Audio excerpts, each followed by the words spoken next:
Kingdom Hearts é um grande jogo que tem uma história muito rica e que tem vários personagens ajudando a contar a história desse jogo de RPG fascinante. Cada um deles tem uma função, contribuindo com a narrativa a ser contada ali dentro do game. Assim também com Super Mario Bros. No Super Mario Bros. Você também tem cada personagem também contribuindo de alguma forma. E ainda tem toda aquela questão que tem jogos que são específicos de um personagem, como Luigi's Mansion, por exemplo, que ainda eles mudam esses papéis, né? Também assumindo às vezes o papel de herói, não mais de personagem secundário. Ou eles às vezes são antagonistas, protagonistas, dependendo da circunstância que você vai ter dentro do game. Isso é muito interessante de perceber essa mudança de função do personagem dentro da narrativa. Olá, Game Designer, tudo certo? Aqui é Fabiano do Fábrica de Jogos. Eu vou falar um pouco sobre arquétipos. O que são arquétipos? O que é essa história dentro de uma narrativa de jogo, dentro do roteiro de um game? E nós vamos conversar sobre os tipos e como que a gente pode trabalhar esses arquétipos dentro de uma narrativa de jogo, né, especificamente. Então, redes sociais do Fábrica, estão aqui abaixo para você comentar. Isso são as novidades, vamos nessa, vamos embora. O conceito de arquétipos é bem interessante, gente, e basicamente é um conceito que representa o primeiro modelo de algo, protótipo, ou antigas impressões sobre algo. E exatamente nessa linha que a gente vai seguir, a linha de modelo mesmo, né? O arquétipo nada mais é que um modelo. No caso aqui a gente vai trabalhar uma ideia de modelo, de estilo de função de personagem dentro de uma narrativa de game, ok? O Vogler, pessoal, a gente vai usar essa base do Vogler, tá? Para contar, porque o Vogler tem uma base muito também oriunda do Campbell, tudo que a gente já falou em termos de, na parte de Jornada do Herói. Para quem você não assistiu o vídeo, eu recomendo você assistir aqui no Fábrica o vídeo sobre a Jornada do Herói, que vai te ajudar bastante a entender isso. E ele é influenciado pelo Vladimir Prop, que observa que a narrativa, a partir de funções desempenhadas pelos personagens, isso é muito importante reforçar aqui, qual é a função que o personagem tem dentro da narrativa, olha só. E ele sugere que os arquétipos sejam tomados como máscaras, das quais os personagens de uma história dispõem, utilizando-as temporariamente conforme a necessidade do andamento do enredo. Ou seja, ele entende que os arquétipos são padrões da função dos personagens dentro de uma narrativa. E que ele fala na analogia de máscara, que é como o seguinte: nesse momento da história, eu sou teu aliado, por exemplo. Só que, de repente, eu tiro a máscara e boto outra no lugar, sendo agora um vilão da narrativa. Eu me revelei como um vilão, né? Então, com isso, eu mudei essa perspectiva. Ou então, eu nesse momento, eu basicamente era um guardião de limiar, um personagem pícaro. Mas de repente bate um momento meu que eu me torno um mentor. E eu te dou um conselho, herói, para que você siga um caminho melhor dentro da jornada, por exemplo, né? Então, as mudanças das funções dos personagens, ele fala na analogia de uma máscara. Como se eu trocasse essa máscara e botasse outra. Claro que às vezes um personagem ele vai seguir por uma linha o tempo inteiro como herói, por exemplo, né? Seguindo sempre uma linha guia. Mas isso pode mudar ao longo da narrativa de acordo com a função e com a necessidade do que eu quero contar dentro da história do meu game. Inclusive essas decisões que você vai trabalhar, geralmente o roteirista de games toma isso, ou se você não tiver um roteirista, o game designer vai acabar assumindo essa história toda, basicamente construir. E com isso também o game designer assume mais uma função. Se você não sabe o que faz um game designer, garanto que você baixa aqui o e-book Os Segredos para de Games Viciantes, que eu te garanto que tu vai aprender um pouco sobre game design e já vai entender a importância toda de você trabalhar no game design. Jogos famosos utilizam esse tipo de práticas porque tudo a gente quer que o jogo seja divertido no final, né? Então aprenda lá e baixa que é de graça. Basicamente, então, gente, agora eu vou explicar para vocês cada um desses arquétipos que o Vogler trabalha, dessas funções que você pode trabalhar dentro da sua história. E vamos comentar cada um deles com alguns exemplos. Claro, vamos usar o Pokémon aí como base para gente conversar um pouco. O primeiro deles, pessoal, vai ser o mentor. O mentor é aquele cara que orienta, que ajuda de alguma forma. Às vezes ele até te dá um item para te ajudar ao longo dessa jornada. Mas ele não vai fazer por ti a tua aventura. Ele vai te dar as recomendações. No caso de Pokémon, você tem o professor Carvalho, todos os professores, né, basicamente tem essa função lá. Eles te dão a Pokébola, te dão o primeiro Pokémon, basicamente te dão as orientações porque você precisa. E agora tu vai lá, meu filho, te vira, entendeu? O mundo de aventuras começou. Vai meu filho, vai nessa, entendeu? É basicamente isso que ele vai fazer. Ele também orienta você algumas conversas e tal. Ele te responde quantos Pokémon. Ele armazena teus Pokémons lá que excedem os 6, né? Que você pode carregar. Mas basicamente ele sempre tá no papel de mentor, né? Sempre dando aquela orientação, aquele conselho, dando alguma ajudinha, mas não fazendo tudo por você.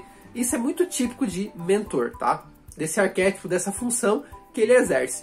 Não quer dizer que o professor Carvalho, por exemplo, ele não possa às vezes ser outro tipo de arquétipo, mas em predominância ele tem muita característica a função de mentor dentro da história de Pokémon. O outro arquétipo que a gente tem é o arquétipo Camaleão.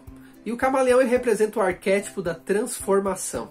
Né? O Camaleão ele se transforma, ele muda de cor. Né? E aqui nos nossos arquétipos narrativos de jogos, também o arquétipo do Camaleão vai ser nessa linha.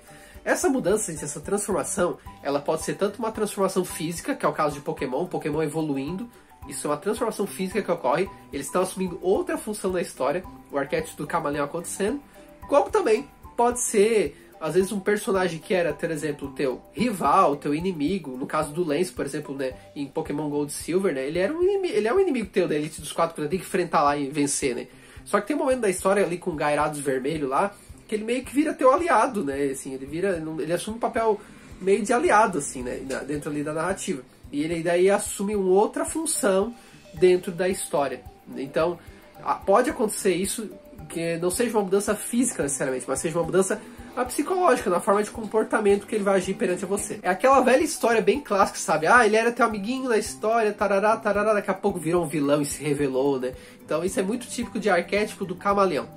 Sempre lembre, gente, Camaleão é o arquétipo da transformação. Os guardiões de limiar, basicamente, são o quê? Guardar o limiar da história. Geralmente, por exemplo, em Travessia do Mundo Comum para um mundo especial, geralmente sempre tem um guardião de limiar impedindo, né, alguma passagem. Que não necessariamente, gente, aqui os arquétipos, tá? Vocês podem entender como coisas físicas, como personagens, tá? Às vezes o guardião de limiar pode ser uma pedra que bloqueia o teu caminho para chegar a tal lugar, por exemplo. Ou como no caso de Pokémon, um Snorlax atrapalhando a passagem porque tá dormindo ali.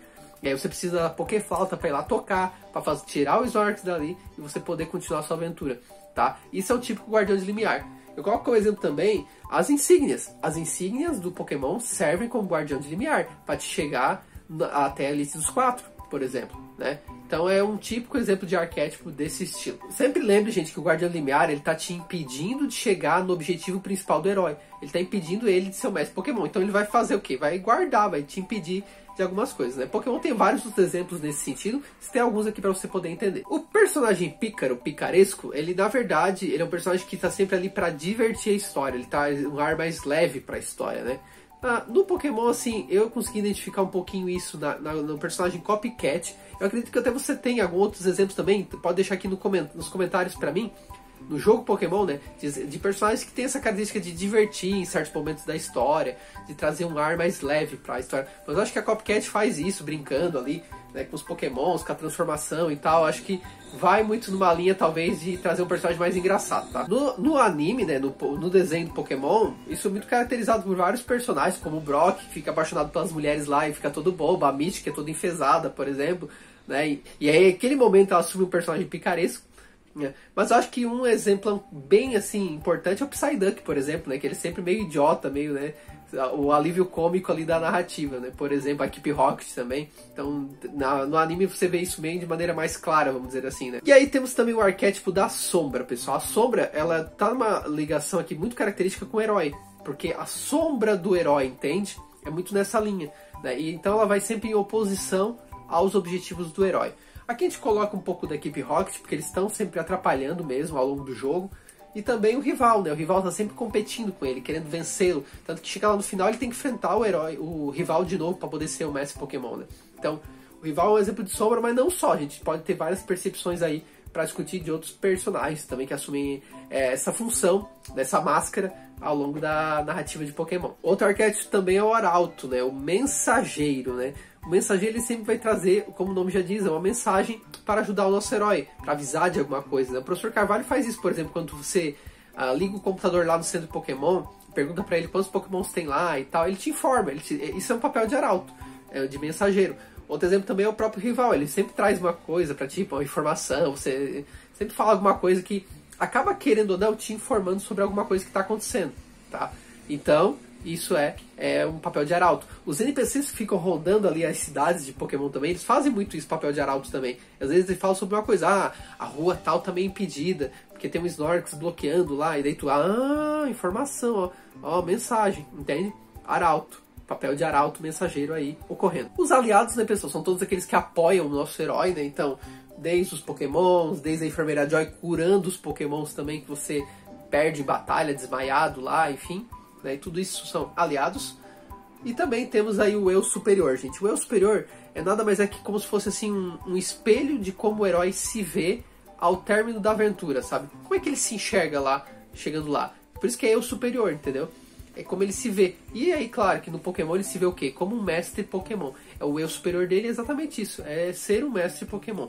É como ele se vê chegando ao objetivo que ele almeja dentro da narrativa do game, tá? Basicamente é isso, fechando o circuito dos arquétipos. Algumas recomendações, pessoal, que eu faço sobre questões pra gente discutir em referência aos arquétipos. Qual que é a função do seu personagem que tu tá criando pra tua história, né? E que funções que ele pode assumir também, porque pode ser mais de uma, né? E em quais momentos ele vai agir e qual que é a importância dessa ação que ele vai fazer, o que isso vai agregar em termos de narrativa, tá? Porque às vezes a gente cria um personagem que basicamente ele tem um momento ali só de exposição que não agrega muito pra história, que tu poderia muito bem eliminar. E pensando nisso, esse personagem eliminado é menos custo com arte, com outras coisas que tu vai ter que fazer. Então pense muito bem na hora de colocar um personagem, pra ver se vale a pena, se ele vai contribuir com uma informação que vai ser relevante ao longo da história, se ele vai ter uma função importante, porque muitas vezes a gente cria um personagem que, principalmente jogo longo, né, e que às vezes não tem necessidade, sabe, de ter um personagem pra isso.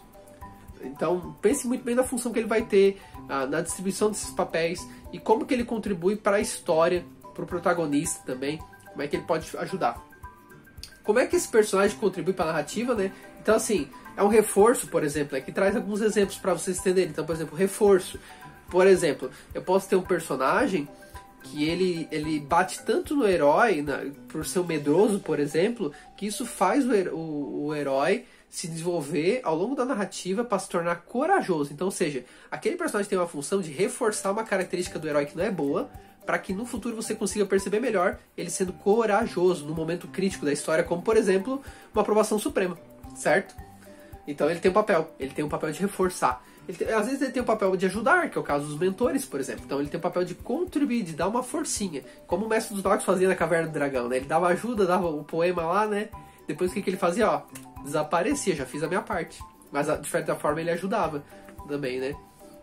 Uma orientação também, né? Às vezes não é uma ajuda, tipo, dando alguma coisa, mas às vezes ele te dá uma dica, uma diquinha já, entendeu? Então, ou então vai para aquele caminho, que é melhor, né? Às vezes também rola nesse sentido.